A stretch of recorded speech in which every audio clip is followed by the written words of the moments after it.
तो मैं फिर से लेके आ गया हूँ आपके सामने कुछ क्वेश्चंस। एसएससी सीजीएल 2015 के सवाल हैं और बहुत अच्छे अच्छे सवाल हैं।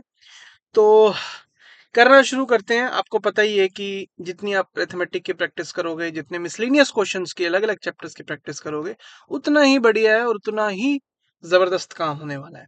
तो चलिए करते हैं शुरू क्वेश्चंस को और शुरुआत करते हैं पढ़ने से। A and B have their monthly incomes in the ratio 8:5, while their monthly expenditures are in the ratio 5:3. If they have saved 12,000 rupees and 10,000 rupees monthly respectively, then the difference in their monthly income is. Income क्या होती है? Expenditure plus saving. जितना खर्चा किया और जितना बचाया, उन दोनों को मिलाओगे तो हमारी इनकम होती है। तो इनकम का रेशो दे रखा है, एक्सपेंडिचर का रेशो दे रखा है और सेविंग की वैल्यू दे रखी है। एक्सपेंडिचर और जो सेविंग का सम है वो इनकम होता है। तो अगर एक्सपेंडिचर 5x है, मान लेते हैं 5:3 है, तो ए का एक्सपेंडिचर 5x है और बी का एक्सपेंडिचर 3x है। ये दोनों का एक्सपेंडिचर है और सेविंग दोनों की है। एक की है 12,000 और दूसरे की है 10,000। अब क्या आ गई इनकी इनकम, और इनकम की रेशो ये क्या हो गई इनकी। अब इनकम एक्सपेंडिचर है ना ये, और ये सेविंग है। और एक्सपेंडिचर और सेविंग क्या होती है? इनकम होती है। और ये ए की बात कर रहे हैं हम और ये बी की बात है। इनकी इनकम की रेशो है 8/5। ये इक्वेट हो जाएगी। अब इसको सॉल्व करेंगे। 5×5 = 25x। अब ये नेगेटिव तो होने नहीं वाला x, ठीक है। अब हम इसको कैसे सॉल्व करेंगे? यहाँ 25x आएगा और यहाँ 24x आएगा। 24x यहाँ जाके लेस हो जाएगा तो x आया। फिर यहाँ आएगा 60,000, ये सॉरी 10,000, और यहाँ गया 80,000, तो 80,000 माइनस 60,000 आ जाएगा। यानी कि सॉरी 8/5 है ना, तो 60,000 और 80,000, 25 और 24x, तो x की वैल्यू आ जाती है यहाँ पे कितनी? 80 - 60 यानी कि 20,000। पूछा क्या है? उनकी डिफरेंस इनकम का। अगर इनकम 8x है और ये है, इन दोनों की डिफरेंस क्या है? ये आया है 3x इनकम का। सॉरी ऐसे नहीं करते हम, ठीक है। तो x, तो जो इनकी इनकम का डिफरेंस है वो क्या है? ये 8:5। तो इसकी सबसे पहले इनकम क्या है? ए की इनकम है 5 × 12, 5 × 20, 1 लाख, 1,12,000, 1,12,000। और बी की क्या है? 3 × 20 60,000 और प्लस 10,000 70,000। तो डिफरेंस क्या है? 30 और 2 42,000 का डिफरेंस है। तो इनकम क्या आई? इनकम आई 42,000। ठीक है, चलो अब आगे बढ़ते हैं, अगला क्वेश्चन करते हैं। वैसे इसको दूसरे तरीके से भी किया जा सकता है, वो भी मैं आपको बता देता हूँ।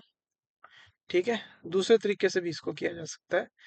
वो ऐसे किया जा सकता है कि ए की अगर मैं बात करूं तो इसकी इनकम क्या है? 8x income. और अगर मैं बी की बात करूं, इसकी इनकम क्या है? 5x। निकालना क्या है हमें? डिफरेंस, यानी कि 3x क्या है वो पूछा गया है। इनकम ये है, सेविंग ये है। अब इसमें से अगर सेविंग में लेस कर दूं तो एक्सपेंडिचर आ जाएगा, यानी कि 12,000 ए का और 10,000 बी का, तो एक्सपेंडिचर आ गया। एक्सपेंडिचर का रेशो दे रखा है 5:3, और ये बेस्ट मेथड है। अब जब हम इसको सॉल्व करेंगे तो x की वैल्यू आ जाएगी और 3x की वैल्यू हमें हमसे पूछेगी है। इनकम कैलकुलेट करने की जरूरत नहीं है ना। तो इसको करें 24, ये गया 25, 25 इधर आ जाता है 25 माइनस एक्स, यानी यहाँ आ जाता है 24 लेस हो जाता है x। इधर की बात करें, यहाँ आया 36,000 और यहाँ आया 50,000, यहाँ लेस हो जाता है प्लस 50,000 माइनस 36 यानी कि 14,000। एक्स की वैल्यू 14,000, 3x की वैल्यू क्या आई 42,000। आई होप आपको समझ आया होगा। सवाल बड़ा इंटरेस्टिंग था, अप्रोच के ऊपर मैटर करता है, आप इस पे अच्छा खासा टाइम बचा सकते थे।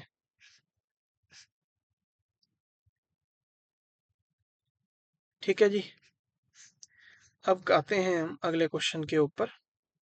अगला क्वेश्चन जब मैं पढ़ूं, in a school there are 1554 students and the ratio of the number of boys and girls was 4:3। Total number दे रखा है और गर्ल्स और बॉयज का रेशियो दे रखा है, यानी 4 3 7। 7 का मतलब ये है, 4 का मतलब क्या, 3 का मतलब क्या, मैं गर्ल्स और बॉयज का नंबर यहाँ पे बता सकता हूँ। अभी मेरे को पता है कि गर्ल्स कितनी है बॉयज कितनी है, अगर पूछा जाए तो मैं बता सकता हूँ। After few days 30 girls join the school, 30 girls और आ गई, but few boys left. As a result the ratio of the boys and girls became 7:6। तो 30 गर्ल्स आई और कुछ बॉयज चले गए, तो अब रेशो ये हो गया। तो पूछा था नंबर ऑफ बॉयज कितनों ने छोड़ा, कितने बॉयजों ने छोड़ा। तो सबसे पहले एक बात बताओ, 7 का मतलब ये है, 7 का मतलब देखो, बॉयज की मैं बात करूं और गर्ल्स की मैं बात करूं तो रेशो क्या है, 4:3 है ना। टोटल क्या है, टोटल है 7, और 7 का मतलब है क्या, 1554। ठीक है, यानी कि इधर से कितना मल्टीप्लिकेशन हो रहा है, कितना टाइम्स है, एक की वैल्यू क्या है 7 काटेंगे तो ये आ जाएगा। यानी 7 का मतलब अगर 1554 है तो एक का मतलब 222 है, यानी इधर से ट्रिपल 2 टाइम्स हो रहा है। तो बॉयज हम बता सकते हैं, गर्ल्स भी हम बता सकते हैं, इंटू 2 कर देंगे, इधर भी इंटू 2 कर देंगे, तो आ जाता है यहाँ पे 666 और 888। बॉयज इतने हैं। अब गर्ल्स जब आई और कुछ बॉयज जब छोड़ के गए, तो गर्ल्स तो हो गई 696, और बॉयज बॉयज यहाँ पे कितने हुए पता नहीं, लेकिन इनका जो रेशियो आया है वो आया है 7:6। यानी अब ये गर्ल्स अगर ये हैं तो बॉयज कितने हम निकाल सकते हैं। यहाँ से अगर हम जाएं 6 यानी अगर 6 का मतलब 696 है, तो एक का मतलब 116 है, यानी यहां से 116 गुना है, तो यहां से 116 गुना करें, 700 और 112 यानी कि 812। यानी कि इतने बॉयज थे, इतने रह गए, तो कितने छोड़ के गए, कितने छोड़ के गए, 76 बॉयज छोड़ के गए। कितने छोड़ के गए, 76 88, 76 बॉयज छोड़ के गए, और यही पूछा है। आई होप कि आपको समझ आया होगा मामला क्या है क्या नहीं है। ठीक है, अब बढ़ते हैं यहाँ पे आगे। In an office 40% of the staff is female, यानी 60% मेल है, 70% of the female staff and 50% of the male staff are married, यानी अनमैरिड 30% है, अनमैरिड 50% है। यानी मैरिड और अनमैरिड, फीमेल मेल है और उसके बाद अनमैरिड मैरिड है। The percentage of the unmarried staff, unmarried का पूछा गया है। तो सबसे पहले तो ये देखो अप्रोच, इसमें अप्रोच क्या होनी चाहिए, अप्रोच ये होनी चाहिए जैसे मेल है और फीमेल है और टोटल है, यहाँ मैरिड है, अनमैरिड है और टोटल है। 40% स्टाफ जो है फीमेल है, तो रेशियो क्या आई, 40% स्टाफ अगर फीमेल है तो 60-40 की रेशियो आई ना, यानी 60%, 60 रेशो क्या आई मेल और फीमेल की आई 60:40, यानी कि 3:2 मेल और फीमेल की आई।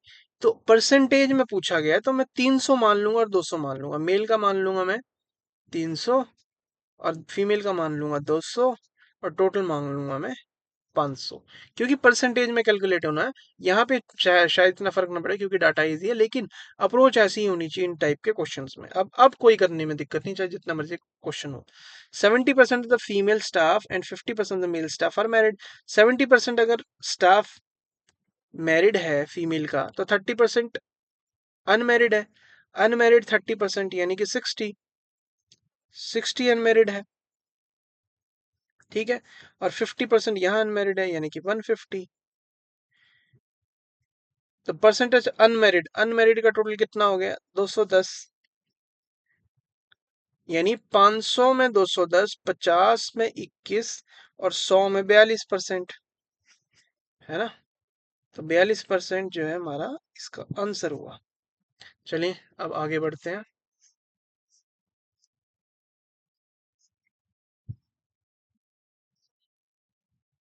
क्वेश्चन पढ़ता हूँ। In an examination, the average marks obtained by the girls of a class is 85 and the average marks obtained by the boys of the same class is 87. If the girls and boys are in the ratio 4:5, then the average marks of the whole class is closest to। Girls की average है 85 और boys की average है 87 और 4:5 जो है girls और boys का रेशियो है, तो टोटल एवरेज क्या हुई। मान के चलो कि टोटल 9 स्टूडेंट है, 4 गर्ल्स हैं 5 बॉयज हैं। 4 गर्ल्स की जो एवरेज है 85 है और 5 बॉयज की एवरेज 87 है। तो एक बात बताओ, ये जो 5 बॉयज हैं 87 की, इनकी भी 85 मान लो, तो फिर तो 9 बच्चों की जो एवरेज होगी वो 85 होगी। लेकिन 2 एक्स्ट्रा है हर एक 5 बॉयज के पास, 2 एक्स्ट्रा है हर एक 5 बॉयज के पास, इसको छीन लो। यानी 10 हमने ले ली। अब सबकी एज क्या हो गई 85, 9 के 9 स्टूडेंट की एज होगी 85, क्योंकि हमने इनकी 85 मान ली। जो 2 एक्स्ट्रा थी हर एक 5 बॉयज की, वो हमने अलग से पकड़ ली और रख ली। और अब इसको हमने सब में बांट दिया। 85 एवरेज हो चुकी थी, लेकिन अब हमने इसको सब में बांट दिया। ये तो हर एक को कितनी जाएगी, हर एक नौ स्टूडेंट को जाएगी 1.1 अप्रोक्सीमेटली। तो 85 पे 1.1 यानी कि 86.1 एवरेज आएगी। इसको ऐसे मान लो 1 2 3 4, 1 2 3 4 5, ये बॉयज हैं, ये गर्ल्स हैं। ठीक है। ठीक है। इनकी इनकी 85 है, तो इनकी भी 85 मान लो। ये मान लो कि 85 हो गई। तो ये टू, 1 2 3 4 5, यानी टोटल जो 10 है वो सब में बांट दो। इन 9 के 9, ये 4 हैं और ये 5, इन 9 के 9 स्टूडेंट्स में बांट दो।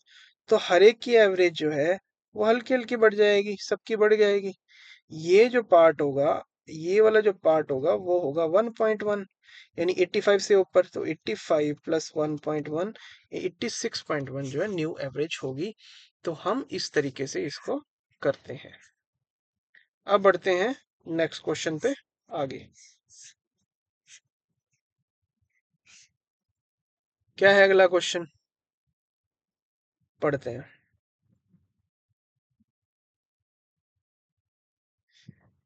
Articles are marked at a price which gives a profit of 25%.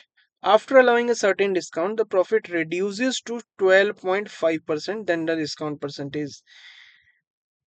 अब देखो, यहाँ पे जो है कॉस्ट प्राइस था 100%। ठीक है।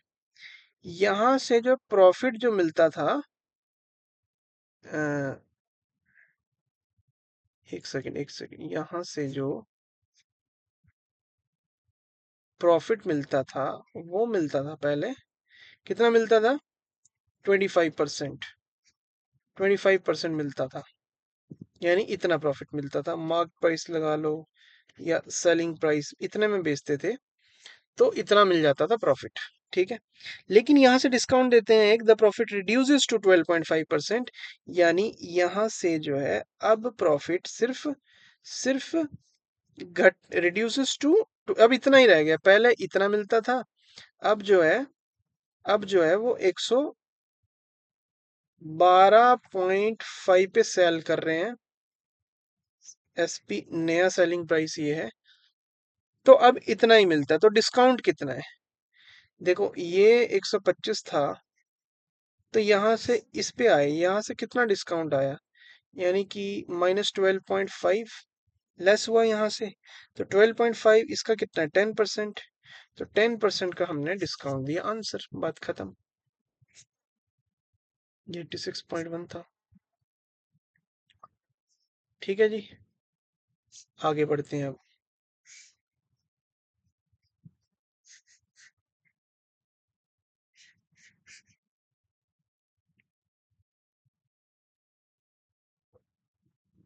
A manufacturer fixes his selling price at 33% over the cost of production. If the cost of production goes up by 12% and manufacturer raises his selling price by 10%, his percentage profit is।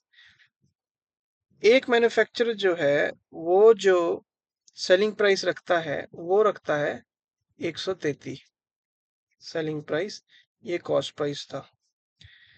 Cost उसकी production, अब new जो cost price है वो 12% से बढ़ जाती है, यानी कि 112 अब उसकी न्यू सीपी है, न्यू कॉस्ट प्राइस है। And manufacturer raises is selling price by 10%, तो इसको भी वो बढ़ा देता है 10% से, 10% से बढ़ा देता, 10% यानी कि 13.3 से बढ़ा देता है। तो अब हो जाती है इसकी 146 न्यू सेलिंग प्राइस हो जाती है इसकी, इतनी। ये तो पूछा है कि उसका परसेंटेज प्रॉफिट कितना है।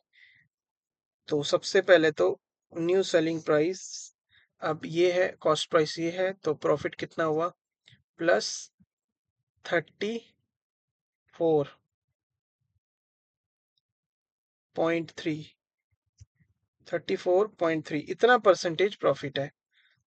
34.3 बाई 112 इंटू 100, इसको कैलकुलेट करना है। देखो ये हट गया, ये गया, 7 का क्यूब है 49, 7 16 से कट रहा है। अब एक बात बताओ, 16 3, अगर ये 48 होता, अगर ये 48 होता तो 16 3 जा होता और 3 इंटू 10 30 होता। लेकिन लेकिन ये 16 3 48 1/16 और है, 1/16 और है, यानी 10/16 है। 10/16 का मतलब 2 5 जा 18, 2 8 जा 16, इतना हमारा आंसर है। ये हमारा आंसर। आई होप ये आपको समझ आया होगा। थोड़ा फास्ट है लेकिन ये समझना पड़ेगा आपको, ठीक है।